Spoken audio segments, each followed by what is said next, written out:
Halo semuanya, perkenalkan saya Iwayan Mukia Pradana Putra dari kelas 11-8 dengan nomor absen 14. Di kesempatan kali ini, saya akan membahas beberapa permasalahan mengenai artikel yang berjudul Tantangan Pancasila sebagai Ideologi Negara di Era Digitalisasi. Tanpa berlama-lama, langsung saja ke soal yang pertama. Nomor 1. Apa yang dibahas pada artikel tersebut? Artikel berjudul Tantangan Pancasila sebagai Ideologi Negara di Era Digitalisasi membahas tentang bagaimana nilai-nilai Pancasila menghadapi tantangan besar di tengah derasnya arus teknologi dan globalisasi digital. Dilansir dari Kumparan pada tahun 2024, perkembangan teknologi informasi yang sangat cepat membuat ideologi, budaya, dan nilai-nilai asing dengan mudah masuk ke Indonesia. Hal ini menyebabkan banyak masyarakat, terutama generasi muda, lebih terpengaruh oleh gaya hidup modern yang individualistis dan konsumtif dibandingkan nilai-nilai gotong royong dan persatuan yang terkandung dalam Pancasila. Artikel ini juga menyoroti bahwa era digital tidak hanya membawa manfaat positif, tetapi juga membuka celah munculnya berita palsu, ujaran kebencian, serta penyebaran paham radikal yang berpotensi memecah persatuan bangsa. Selain itu, kurangnya pemahaman dan penghayatan terhadap nilai-nilai Pancasila, terutama di kalangan remaja dan pelajar, membuat ideologi bangsa ini mulai kehilangan makna dalam kehidupan sehari-hari.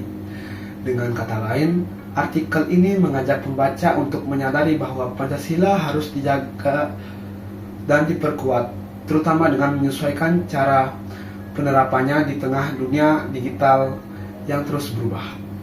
Nomor 2. Kenapa bisa terjadi permasalahan tersebut? Permasalahan tersebut terjadi karena perkembangan teknologi yang begitu pesat tidak diimbangi dengan kesadaran dan kemampuan masyarakat untuk memanfaatkannya secara bijak. Dilansir dari Kumparan pada tahun 2024, salah satu penyebab utama tantangan terhadap Pancasila adalah meningkatnya arus informasi tanpa batas. Siapapun kini bisa membuat dan menyebarkan konten hanya dengan satu klik. Sayangnya, tidak semua konten bersifat positif. Banyak di antaranya justru mengandung paham ekstrim, provokasi, atau kebencian yang bertentangan dengan semangat persatuan dan keadilan sosial. Selain itu, Kementerian Komunikasi dan Informatika atau Kominfo mencatat bahwa pada tahun 2024 terdapat lebih dari 1.900 konten hoaks yang tersebar luas di internet. Ini menunjukkan betapa mudahnya masyarakat terpengaruh oleh informasi palsu. Jika masyarakat tidak memiliki kemampuan literasi digital yang baik, mereka akan mudah termakan isu yang bisa mengikis kepercayaan terhadap negara dan nilai-nilai Pancasila. Rendahnya literasi digital juga diperkuat oleh data dari Katadata Insight Center pada tahun 2021 yang menyebutkan bahwa indeks literasi digital Indonesia hanya mencapai skor 3,49 dari 5, masih berada pada kategori sedang. Hal ini membuktikan bahwa kemampuan masyarakat dalam memfilter informasi di dunia maya masih perlu ditingkatkan. Selain faktor teknologi, artikel juga menyinggung soal kurangnya pembelajaran Pancasila yang menarik dan relevan. Banyak anak muda yang menganggap Pancasila sekedar hafalan, bukan pedoman hidup. Materinya jarang dikaitkan dengan dunia digital dan kehidupan modern, sehingga terasa jauh dari realitas yang mereka alami. Nomor 3. Bagaimana solusi solutif yang dapat saya tawarkan sebagai generasi muda? Sebagai generasi muda yang tumbuh di tengah kemajuan digital, kita justru punya peran penting untuk menjadi penjaga dan penggerak nilai-nilai Pancasila di era modern ini. Beberapa solusi yang bisa dilakukan antara lain: A. Tingkatkan literasi digital dan berpikir kritis. Dilansir dari Kementerian Kominfo pada tahun 2024, literasi digital merupakan kemampuan utama agar masyarakat dapat menggunakan teknologi secara cerdas dan beretika. Kita perlu belajar memilah informasi, memeriksa sumber berita, serta berhati-hati sebelum membagikan sesuatu di media sosial. Dengan begitu, kita bisa mencegah penyebaran hoaks dan ujaran kebencian yang berpotensi memecah belah bangsa. B. Sebarkan nilai Pancasila melalui konten positif. Generasi muda memiliki kreativitas tinggi di dunia digital. Kita bisa membuat video, tulisan, atau kampanye media sosial yang mengangkat nilai-nilai seperti gotong royong, toleransi, keadilan, dan persatuan. Dilansir dari Kumparan pada tahun 2024, penggunaan teknologi yang positif justru dapat menjadi sarana memperkuat ideologi bangsa. Poin C. Gunakan media sosial dengan etika dan empati.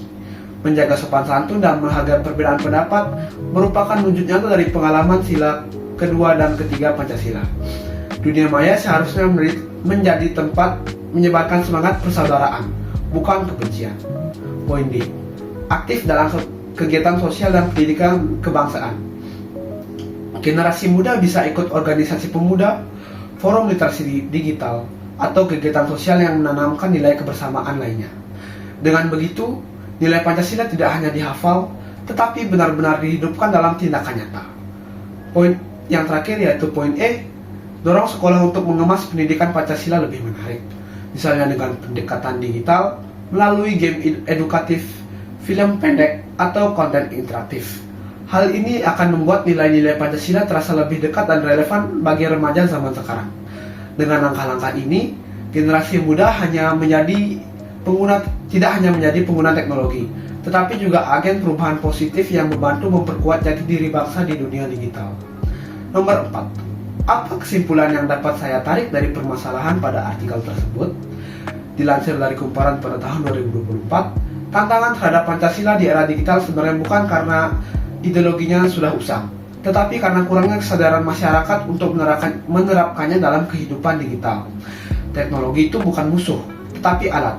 Jika digunakan dengan benar, dunia digital justru dapat menjadi sarana untuk memperluas pengamalan nilai-nilai Pancasila. Permasalahan seperti penyebaran hoaks, radikalisme, dan individualisme hanya bisa diatasi jika masyarakat memiliki literasi digital yang tinggi dan karakter kebangsaan yang kuat. Disinilah peran generasi muda sangat penting karena mereka adalah pengguna terbesar internet di Indonesia. Sebagai penerus bangsa, kita harus menunjukkan bahwa Pancasila bukan sekedar ideologi masa lalu, tetapi juga kompas moral yang relevan di era modern. Dengan semangat gotong royong, rasa kemanusiaan, dan persatuan, kita bisa membuktikan bahwa nilai-nilai Pancasila mampu bertahan dan menjadi pedoman hidup bahkan di tengah kemajuan teknologi. Era digital bukan alasan untuk melupakan Pancasila, justru menjadi kesempatan untuk membuktikan bahwa nilai-nilai bangsa dapat hidup dan berkembang di dunia maya. Baik, sekian jawaban dari permasalahan yang telah saya bahas. Saya mohon maaf apabila ketika menjelaskan terjadi kesalahan kata yang tidak saya sengaja. Akhir kata saya ucapkan terima kasih dan Om Santi Santi Santi Om.